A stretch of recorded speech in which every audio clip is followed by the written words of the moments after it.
7 अक्टूबर 2023 को जब हमास ने इजराइल के ऊपर अभी तक का सबसे बड़ा हमला किया था, तो उसके बाद इजरायली सेना ने गाजा के ऊपर जमीनी हमले शुरू कर दिए थे। लेकिन गाजा में युद्ध शुरू होने के कुछ ही दिनों बाद लेबनान का हिजबुल्ला और यमन का हूती हमास को बचाने के लिए मैदान में उतर आए थे।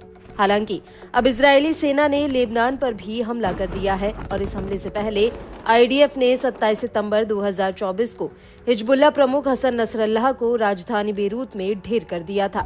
लेकिन इतना कुछ होने के बावजूद यमन के हूती का हौसला कम नहीं हुआ, बल्कि अब वो लाल सागर से आगे बढ़कर इजराइल के तेल अवीव तक पहुंच चुका है।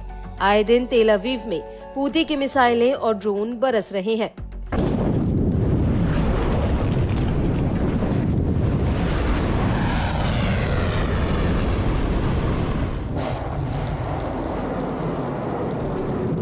अब इसी कड़ी में हूती ने एक बार फिर से इजराइल पर एक बहुत बड़ा हमला किया। दरअसल हूती ने इजराइल के अश्केलोन शहर पर एक बार में कई ड्रोन बरसाए हैं। हूती के प्रवक्ता ब्रिगेडियर जनरल याह्या सारी ने भी इन हमलों की पुष्टि कर दी है। सारी का कहना है कि हूती के लड़ाकों ने एक इंडस्ट्रियल जोन पर एक सफल ड्रोन हमला किया है। नफ़ज़ सिलाहुल जव्विल मुसय्यर फिल क़ुव्वातिल मुसल्लहतिल यमनिया अमलियतन अस्करियतन नौइया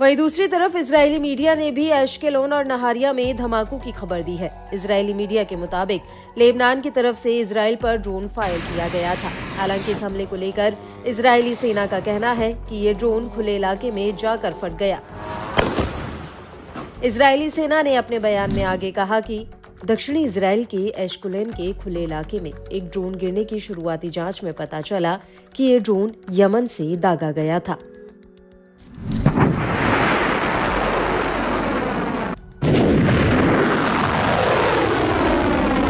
आपको बता दें कि इससे पहले भी हूती ने तेल अवीव में मिसाइल और ड्रोन हमले किए हैं, जिनके जवाब में आईडीएफ के लड़ाकू जेट्स ने यमन के भीतर हूती के बिजली घरों, बंदरगाहों और तेल भंडारण को निशाना बनाया था।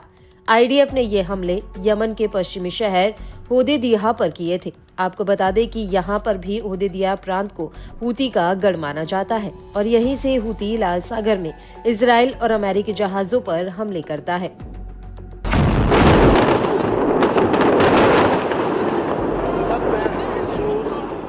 इन सब के बीच आपको ये भी बता दें कि इजराइल पर ड्रोन हमला करने से पहले हूती ने लाल सागर में 3 बड़े हमले किए थे।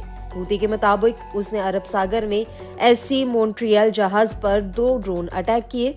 वहीं इसी इलाके में एक और जहाज पर क्रूज मिसाइल फायर की। तीसरा हमला भी हुआ जहां पर हूती ने मोटारो जहाज पर कई बैलिस्टिक मिसाइलें दागी। हूती का कहना है कि इन तीनों ही जहाज की कंपनी ने फिलिस्तीनी बंदरगाह पर लगे एंट्री पर बैन का उल्लंघन किया था। इन तीनों ही जहाजों पर लाइबेरिया का झंडा लगा था। एससी मॉन्ट्रियल ओमान की तरफ जा रहा था, जबकि एक दूसरा अज्ञात जगह की तरफ बढ़ रहा था।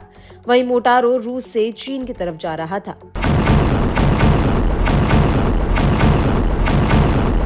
वहीं इस हमले को लेकर United kingdom maritime trade operation ने कहा कि उसे यमन के मोखा से करीब 46 किलोमीटर की दूरी पर हमले की जानकारी मिली थी। जानकारी के मुताबिक उसे जहाज के करीब 3 धमाकों की सूचना मिली, जो अलग अलग समय पर हुए। हालांकि इस हमले में जहाज का चालक दल पूरी तरह से सुरक्षित है।